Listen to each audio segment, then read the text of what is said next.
And now we are recording. Kristjan, welcome to the show. Thanks for being on. Yeah, thanks for having me. You're in Iceland right now, right? Yeah. Are you in Reykjavik or are you somewhere else? Yeah, I'm in Reykjavik. Most of the people live here, 2/3 of the country, so it's very likely that the person you're speaking to from Iceland is from this region. How many people are in Iceland? So now we are 362,000 based on the latest numbers. So we're not many, we're few, but you know, we live a good life on our lonely island up in the north between Europe and the US. Yeah, that's about as many people as live in Utrecht, my city, which I consider smallish, and that's your country. Yeah. So what is two-thirds live in Reykjavik, so at least it's not the smallest of cities in the world. Right. So what is the coronavirus situation in Iceland right now? Are there cases? Yeah, so we have around 1,100 cases. We have, I think, the fourth highest infections per capita in the world at the moment, so that's pretty high. We are, though, running the second number of tests per capita on the planet in response to the pandemic. So around 6% of the nation has been tested so far. And I think that's pretty good. But, you know, as well, we're running a different strategy while most of the other Nordic countries went on immediate lockdown. We ran the contact tracing protocol much sooner than everyone else, basically before we had the first incidents, and managed to stop a lot of the massive hyperbolic spread and exponential spread that happened elsewhere. But still, the schools are open. Most of the other things have been closed down. We have a 20 people limit in every space, including the stores, so that's good. But they still haven't closed the schools, and that's something I think is not the greatest, but you know, they are able to curb most of the spread, but we haven't just seen it yet in the numbers. But it's looking promising, but could go both ways from here. Did you just say it was the highest capita of cases in the world?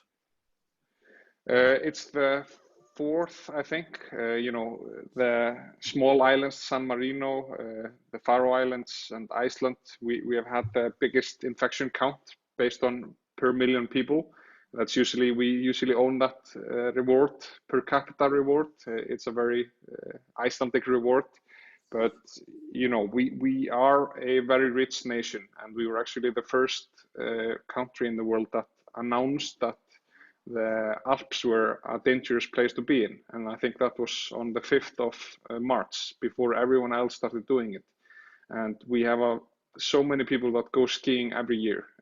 I think 1% of the nation almost goes to ski every single year. So in the beginning, we imported a lot of cases. I think 400 of those cases, 400 of 1,100 are just from the Alps. So everyone was immediately put on lockdown, and they are managing to find people from those groups and quarantining accordingly. So I think that's still working, and that's a good response. But you know, it's fairly high and much higher than I would have liked. I would have liked to see the schools closed, because we're starting to see a lot of incidents when it comes to the schools. And we are currently at 4 deaths in Iceland, but you know, that will only grow with time. Yeah, the other thing you said is that there was second highest amount of testing per capita. What's number one? South Korea? No, South Korea is, I think, number 4 or 5 at the moment. They slowed down the exponential testing that they were doing for a while. The Faroe Islands, they are, I think, number 1. They had like a containment in their fish population 10 years ago, 5 or 10 years ago, and they bought a lot of machines to run tests. So per capita, they are again doing quite well with those few thousand tests. And same here, we have a large company that was an Icelandic company, now a US-owned company, that is leading some of the, it's world leading in some of the genetics defect that we have discovered in the last few years. And they have a lot of equipment to be able to test fast. So We are fortunate for that, and they have been generous with their testing, although we had a shortage of pins like most nations on the planet, and even states like New York had a shortage of pins, so they had to curb the amount of tests run for a few days. Of pins? And that, sorry, what is that? yeah, so they have like a pin to Okay. run the test that they put into your nose, and it has to be of certain quality. And we basically had the capacity to do like 5 times more tests at any given time. But the pins were at a shortage, and you can't just manufacture them. They are like special pins, and everyone was running out. And as a result of that, we have a skewed data set for like 3 or 4 days in the middle of the pandemic. So we're not able to basically see what is happening at the moment. We have to wait a few more days to see if the plans and restrictions put in place by the government are doing anything. And also to note what's interesting, I can get into what I think is wrong later, but also to praise the local response here. Iceland is very prone to natural disasters. I'm not sure how many of your listeners know this, but we are an island. It's basically one big volcano in the middle of nowhere, close to Greenland. We get massive blizzards. We got the biggest blizzard in 50 years in December, and it ruined a lot of the infrastructure that was in place. We have volcanic eruptions. We had the great financial crisis hit us, one of the hardest here in 2008. And as a result of our way of working with nature and natural disasters, we have set up a response team which has no political influence whatsoever. So every time there is something that happens, if there's a major car accident, if there is a volcano, if there's an eruption, blizzard, virus, whatever, they source the best scientists in the country that is led by a unit within the police and the search and rescue squad, and they lead the response. So that is the reason why we went a different route. For example, Denmark, Norway, and all other countries we compared to, they usually do the same, but there was a lot of political pressure there, and they resulted in closing borders much sooner than elsewhere. I'm not saying it's bad. I think it's good to go on a max lockdown, but it works in our favor that we are very prepared, and as a nation we stand together in these times much more than others I think do, because of all the disasters that have happened in the last 100 years. Yeah, the gods aren't pleased with you guys. No, we still have a lot of untapped debt with them based on all our Viking stuff and rating other countries. So we're still paying for that. But just to be clear, I caught that correctly. Did you say the borders of Iceland closed early, or they did not? They did not. So the borders of Iceland have not been closed. So everyone is free to fly to Iceland. We do testing at the airport, but it is believed by the pandemic team or epidemiology team that tourists pose less of a threat than locals, which is true in terms of aging population, because they are not walking among the most old people or elderly people. But no one is flying. Obviously, we have 2 or 3 planes a day, and that's mostly emergency flights from the government, because we are an island, and that's the only way of transport to Iceland. You can't go in your car and go to another country, unfortunately. So there is it's the first time in history in Iceland that there is an air bridge to both London and Boston, basically, on these emergency flights. Getting back to the highest per capita number of cases, that's probably also because you're testing so much, right? Like, what would be your estimation as for how would Iceland really rank if other countries would test as much? Mm-hmm. I think, because of the initial import of the virus from the tourist sections of Europe within the skiing slopes and from those regions, I think we are still fairly high, even though if we tested less. What we are seeing now in most countries, and in Iceland as well, is that we have a linear increase in tests, while most of the countries are experiencing an exponential growth 3-day, 5-day, 7-day exponential growth, doubling effect. And, it's very hard to measure an exponential problem with a linear increase in the testing capacity. So we had an exponential testing capacity in the beginning, and now we have a linear testing capacity. So the tests, as soon as that shifted, we started seeing linear increases in the infections as well. And I think that's something that local epidemiologists have been talking about that have not been on the team. They have been pointing towards this, and testing is therefore very important. And I remember, because I've been watching this pandemic since January, because we have a lot of suppliers from China. I do some mining on the side, and we are constantly importing stuff from there. And everything was on lockdown, just end of January. And I was like, what is happening? How can there be such a lockdown that we can't even get parts? And that resulted in me taking a better look. And I think the best quote I've heard during this pandemic is by a president of a country in Africa. He was asked, why don't you have any cases? And he said, we're simply not testing.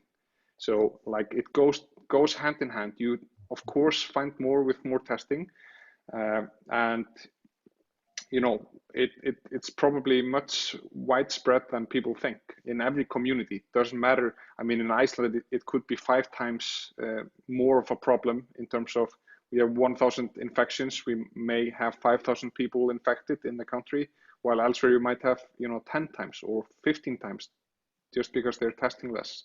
So of course it's important, and now we are actually running random sampling trials because we have so much additional capacity in testing. So they have started 3 days ago just doing a random sampling of the whole population.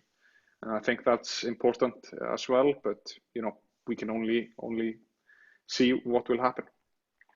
What is the current sort of official strategy of the government? Is this being communicated to you? For example, in some European countries like mine in the Netherlands, they have this herd immunity strategy. So the plan is kind of to have everyone get it. What is going on in Iceland? Yeah, so as I said previously, we have the board of scientists and the search and rescue squad. They are running the show basically. And before we had the first death, and this was, I think, more than 4 weeks ago, beginning of March, they had daily meetings at 2 p.m. where they communicated all the information available at that time. And at the same time, they created a website with all the data points that they had accumulated. So every single day since beginning of March, they have had daily meetings broadcasted on every network, where people are simply tuning in, and 60% of the nation is apparently watching this show, which says a lot. And I think, the model that they have used in communication is a good one, even though I don't agree with some of the strategy based on, other opinions I've read. I think their communication is excellent, because now we have answered most of the questions that are usually burning on people when something new happens.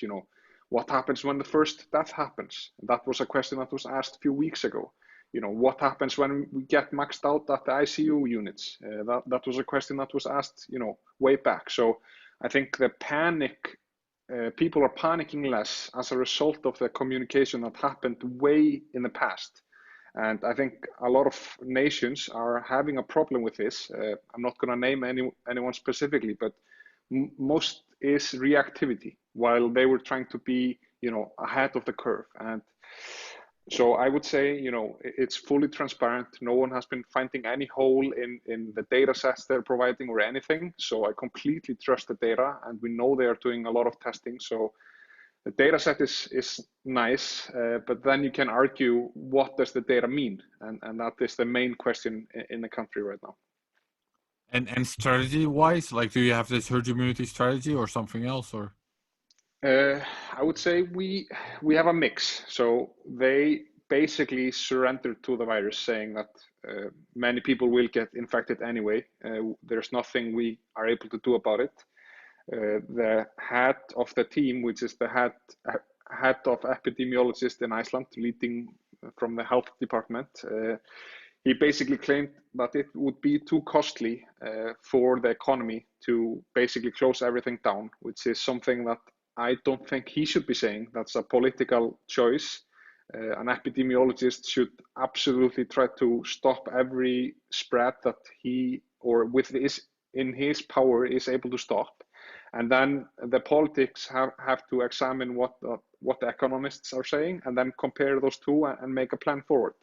So I would say, once again, the team that was put in place together in the beginning, they had no economists, and they were like getting pressured to do this and this, and they claim that they were not pressured, but I think it's wrong that the head epidemiologist is saying things like this. And there are other ways to try to curb and be open by now to have at least a normal life for the people locally, because we are an island. There's only truly one way to access the country, and that's through airplanes and the airports. So when it comes to a conclusion like this, it's economically better to give up to the virus and these kinds of conclusions. And you mentioned just earlier that there's a lot of transparency. So is it explained? Like, do you actually see the assumptions they're basing these conclusions on? Because that's one of the main issues I've been having with the Dutch government, that they're offering these conclusions, but they're not sharing which assumptions they've used to get to these conclusions. Mm-hmm. That's true. I would say they're not absent, but they're vague. So it's not maybe the strongest points they're bringing forward. The central bank has a role in this. Generally in Iceland, they forecast a lot of the forecasts for the government, and the scenarios they're presented were obviously horrible. But I think still, the team might have some lives on their hands or blood on their hands when all falls together, or all the dust settles, basically. What we have been seeing, I think, as well in the Netherlands, because my sister lives there, so I'm a bit familiar with the situation there as well. So the government has been doing this, putting scientists in the front. Government has been focusing on economic stimulus. Central bank has been doing it. Everyone has been communicating, doing everything.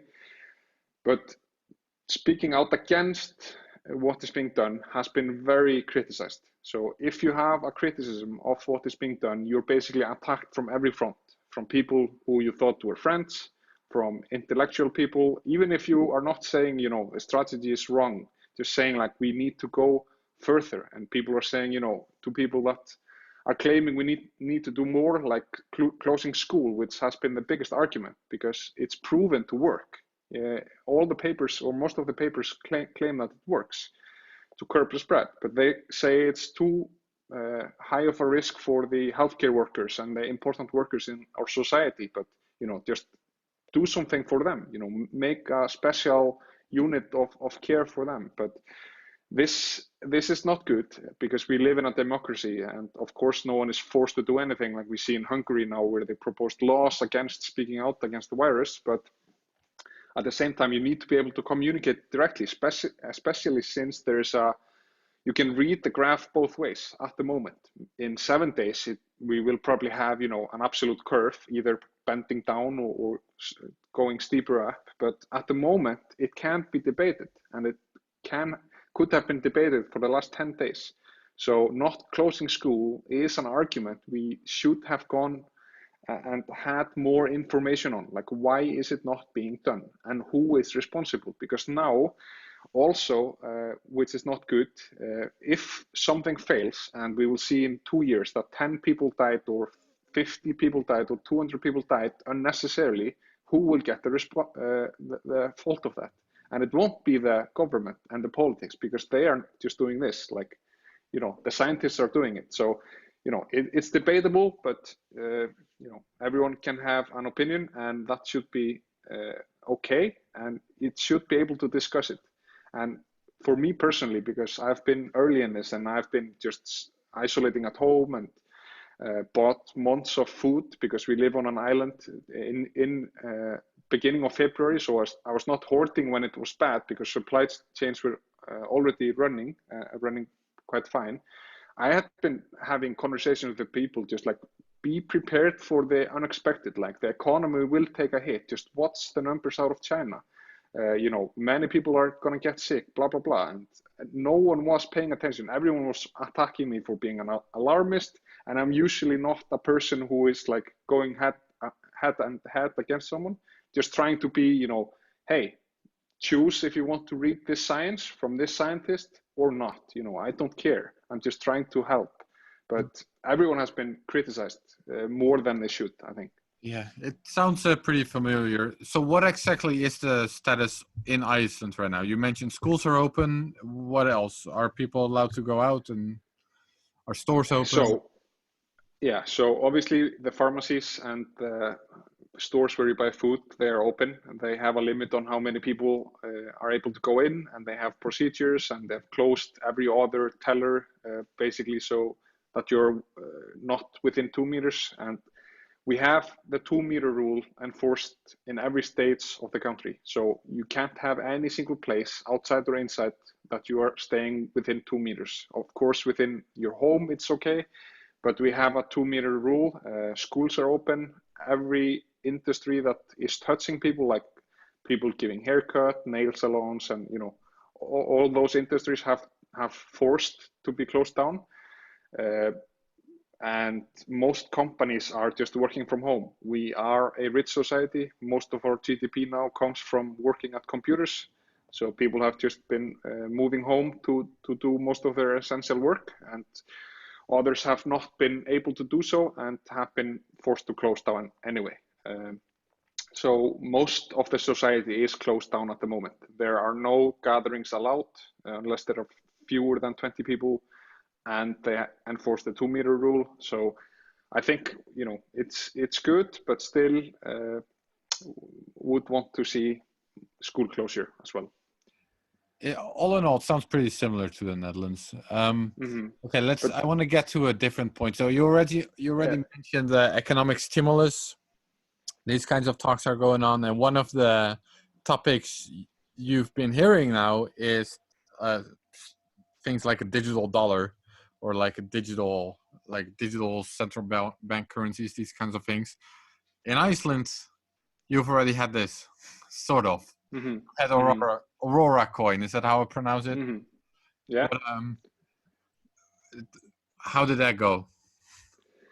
Yeah, so as we discussed earlier, we had a big fallout during the great financial crisis, and as a result of that, we have a lot of tooling today that is being deployed in terms of the economical stimulus that is being deployed now. Most of the legislation is just being reapplied because we had a mass pandemic in terms of just the financial system back then. A lot of people were hurt. Many people lost their homes. Iceland, I don't remember how many. In the Netherlands, for example, the media often portrays Iceland as sort of the one country that jailed bankers. Is that accurate, or is that lacking nuance? Or that's completely accurate. So a lot of people lost homes, and people were just rioting on the streets and closed down the society while it was happening. The banks wanted bailouts. They were owned by the privately owned banks that had been sold by the government, at least one of them earlier, like 7-8 years earlier. And people were furious that they were getting bailed out. The central bank put half of the currency reserve into one of the banks to try to save it, and it fell 4 days later. And poof, half of our currency reserve, for the smallest currency on the planet, just vanished into thin air, or a big black hole. And people were not liking what was happening, and they demanded that we would do it differently. We would not bail them out. So we actually nationalized all the banks. The government took ownership, direct ownership in them. They went into bankruptcies, and the government owned the bankrupt unit that was created.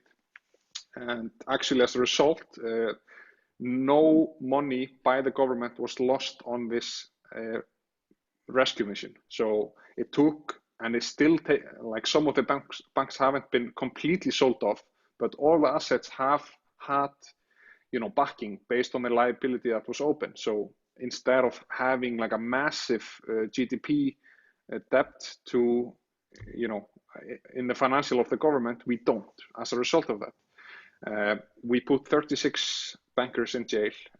Some were debatable, some of those sentences, some were maybe necessary based on, you know, the anger and what was going on. And, you know, they said that they were claiming to just follow the law, and they were proven not to follow the law in some cases.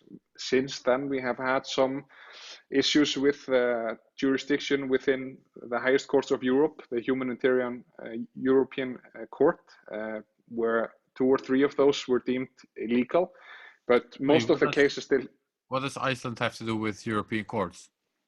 So Iceland is as a part of the European Economic Area. So we are not in the EU, but Iceland, Liechtenstein and Norway, we form a coalition, which is basically floating within the EU. We have 95% of the law, but we're not willing to go into the EU based on our resources. So fisheries like Norway, oil for Norway as well. So we managed to cut probably the best deal that will ever be cut with the EU.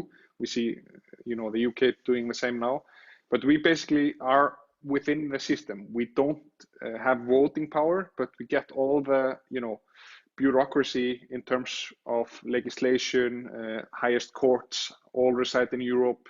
Even though we have the highest court of Iceland, it can still be forwarded to a humanitarian court in Europe.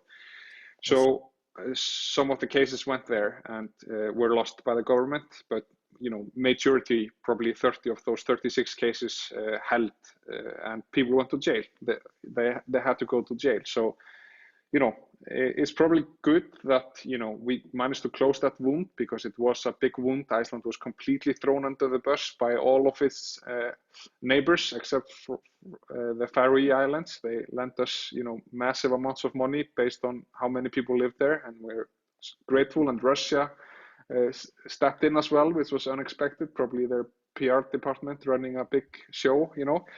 But all in all, people lost a lot and were super hurt. And after the crisis, some of the harshest capital controls were put in place in a Western country that has ever been in existence.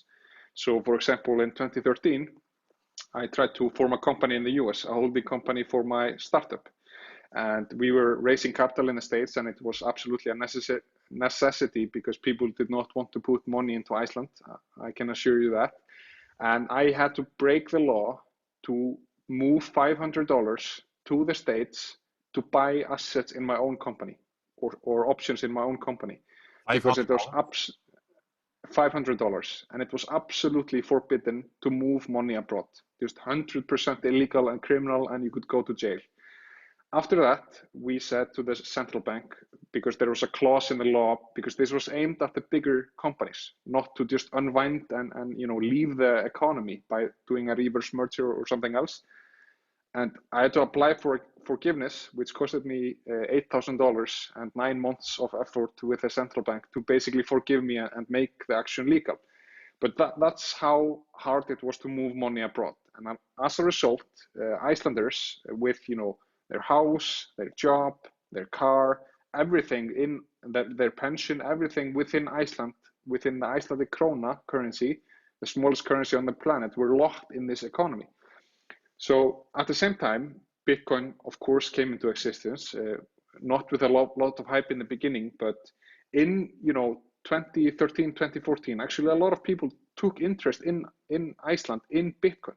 We had, you know, WikiLeaks fundraising through the Iceland branch that they had. We had Silk Road servers being hosted in Iceland, the main servers, and, you know, a lot of different people with like digital freedom and you know, freedom in money and everything came to Iceland and were thinking about this problem. And as a result, we had a similar Satoshi Nakamoto situation with the currency auroracoin, cryptocurrency auroracoin.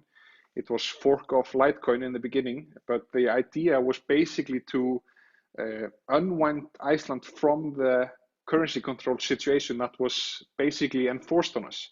So the idea was to give every person in Iceland a chunk with an airdrop. So 50% was airdropped and 50% would be mined.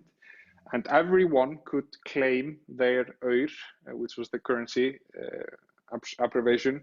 They could claim it with the social security system that we have, provably. Then How many people did? 12% of the nation actually claimed it with their social security number. Of course, we had some teenagers probably claiming for their grandparents, you know, tax-savvy people. But we had 12% claim it, and it generated a lot of interest in 2015 when it was airdropped. And the idea was to have foreigners buy into the currency, and basically Icelanders would be able to sell it for foreign currency, therefore unwinding a little bit out of the capital controls. And we had this thing running in 2015, did the airdrop. It was massive, made the news. Auroracoin was the second largest cryptocurrency in the world for a few days back in those days. And you could actually earn, I think, 0.3 Bitcoin just from the initial airdrop, which is quite significant today. And it's still $20 in today's terms. If you held in Auroracoin, it's still running, But back then it was, of course, a lot less than. Of course. But how much today, was it, more or less? In dollars, for example, do you remember? What it was in dollars back then? What was the best price you could have sold it for? Let me ask you that. I don't remember exactly, but I think it was around $900. If you would gather a few airdrops, people were getting $900 if they claimed, because it was done in 3 steps. Because in the beginning you had to divide by all the country, then not everyone claimed it, so you had a second airdrop with what was left over, and not everyone claimed that. So it was 3 rounds of airdrops to the people who wanted to claim, and then it was just, you know, going forward. And then 2 years later, in 2016, some of the capital restrictions were taken away. So the fundamental reason for the project basically was not there anymore. It had forked some of the digibyte code to be more prone to attacks, or less prone to attacks, because it has been through history one of the most profitable coins to mine, auroracoin. And, you know, the tech wasn't just good enough for, you know, comparing to other projects like Litecoin or Bitcoin or Digibyte or some others that were doing some actual work. There were people contributing. It was an open source project, of course. The Icelandic Blockchain Foundation, we are the foundation that was created to basically hold the project, and we were given a grant by the Icelandic Satoshi Nakamoto, who was called Baldur Frigger Óðinsson. He gave us a big grant to basically oversee what was happening. And today the project is still ongoing. It's, you know, it's more of a research project, and it's a legacy project in that way. It's not being developed much, but it was good while it lasted, and definitely a significant milestone in the history of cryptocurrencies. Well, the main reason you mentioned that it was useful was to escape capital controls, but couldn't people just use Bitcoin for that? How would you get Bitcoin? Yeah, well, you could mine it in Iceland, right? How would you get the equipment? I don't know. How do you get everything was tried. We were not able to buy these things. Like the country was completely on a lockdown. You had to have a reason for importing large amounts of stuff, and you had to prove that it wasn't just to escape the capital controls. So even though mining was not on the radar of the government, and you know, you could probably buy 10 cards, you could not do anything significant with importing equipment and sourcing currency for it, because you had to have a valid flight ticket to be able to buy currency. There was no other way. So why do you think? Because my impression, and I think the general impression, is not that auroracoin was a huge success. It tanks, and it's you know, it's not really a thing anymore. So, but what do you think? Is there a lesson there? There's definitely a lesson there. It was an airdrop with a purpose. It happened nicely, but based on, you know, my observation, my personal observation, not but by the foundation itself, my observation is that the 50% pre-mine that was left over basically to have miners mine it. That was okay.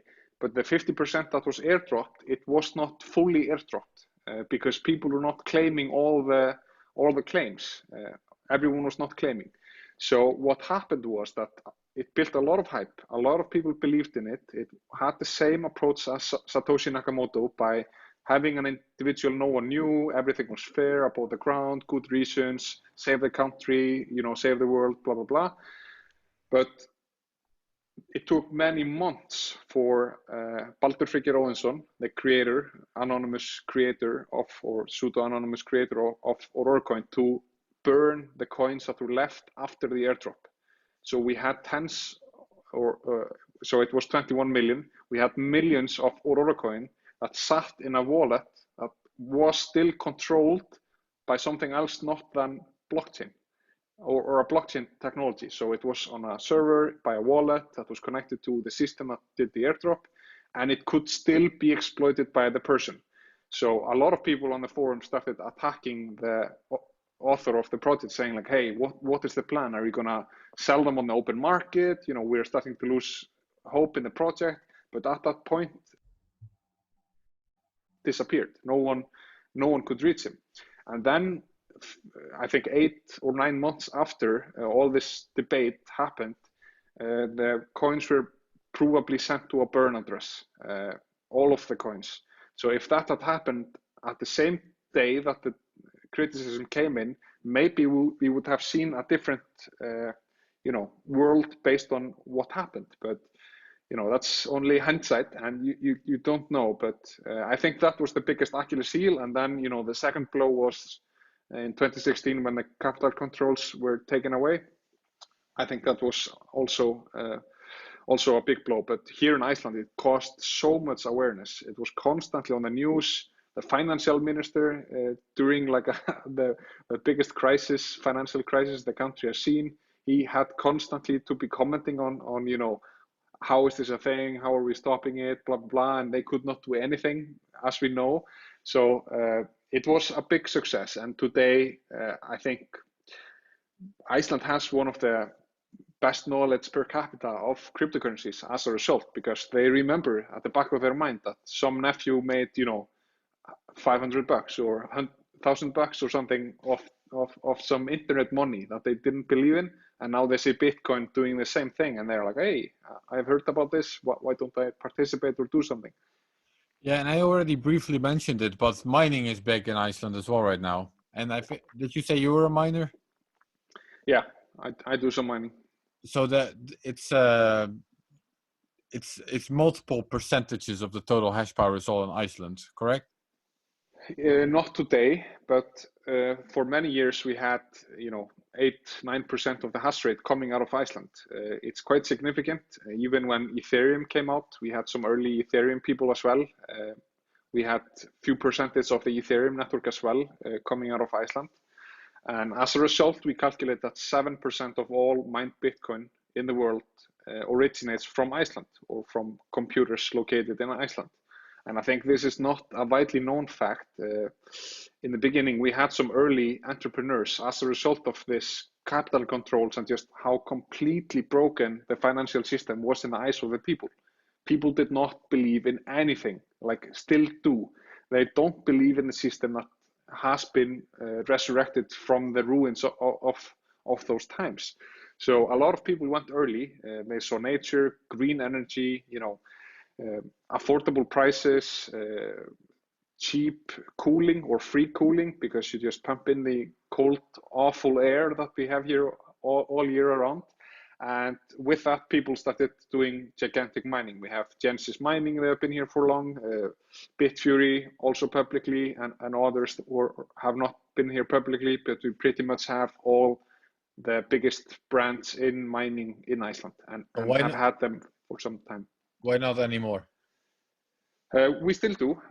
We, I think, have around 120 megawatts of mining equipment deployed in Iceland. Last year it was around between 1% and 2% of the network, which was decent. It has been falling, like I said, but today it's still a fair chunk of the global network, around 1%. And Obviously, as more money comes into this, we see larger areas and larger grids taking a bigger stake in this. So the mining industry is now using between 3 and 5% of the grid in Iceland, the whole grid. So that's actually has not been very popular within politics, even though it's absurd that they are not willing to take this on, because 83% of the electricity in Iceland is sold to aluminum smelters, and basically 5 companies buy 83% of our electricity, which is 100% renewable. So we were just trying to push for something that was, not as polluting and a new source of a big buyer. So it has been debated in public, but nothing serious. It's an industry that has been here since 2013 on an industrial scale, and people are just continuing to mine. But obviously, as Bitcoin grows larger, a 360,000 people island in the middle of nowhere is not going to play as big of a role as it did in the early days. Is it still profitable after the recent price drops? Yeah, definitely. Of course, you can't be hosting S9s in Iceland on these prices, but you have equipment still more than profitable in Iceland, and they have been trying to swap out the S9s mainly to get new equipment. All right, Kristjan, I thought this was very interesting. Did we miss anything important? Just in general? Yeah, for the podcast. Or I don't know. I think when all this is done, people should definitely come to Iceland. If you're a Bitcoiner and I've been in this for a long time, definitely hit me up. I can go into some of the mines here locally, which is always fun for people to see, because these are actually quite big buildings, and it's a nice environment. And just visit our country. I think that's always appreciated, and a lot of marketing in the world after or post the virus will take place to try to attract people. But other than that, I just want to say to people, I'm not an expert in virus epidemiology and all that, but I think people should still be listening to people who go full nerd and just dig into the data sets and the science available.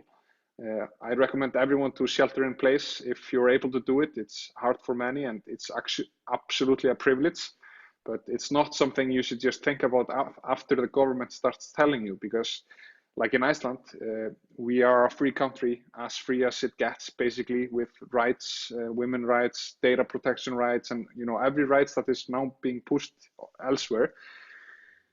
I still perceive more of a forced media narrative taking place now, basically to try to relax and make everyone calm.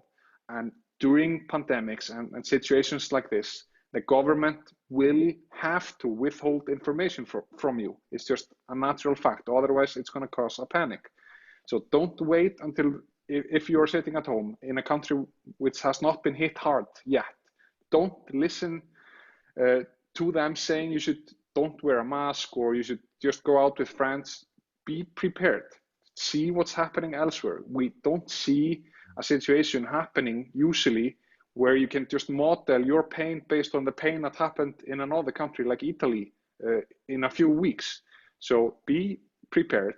Listen to people who you think are on the right on this, and just prepare. Make sure to talk to your family, brief them on the pain that will come, because honestly, based on what I'm observing in the economy, obviously I'm not the oldest person alive, but it's not looking good. And holding Bitcoin has never been a stronger case. We see all the governments going fully ridiculous on their fiscal policy, monetary policy, something that will take years to deflate the current currency and inflate the economy. So just be prepared and do what you can to stay safe.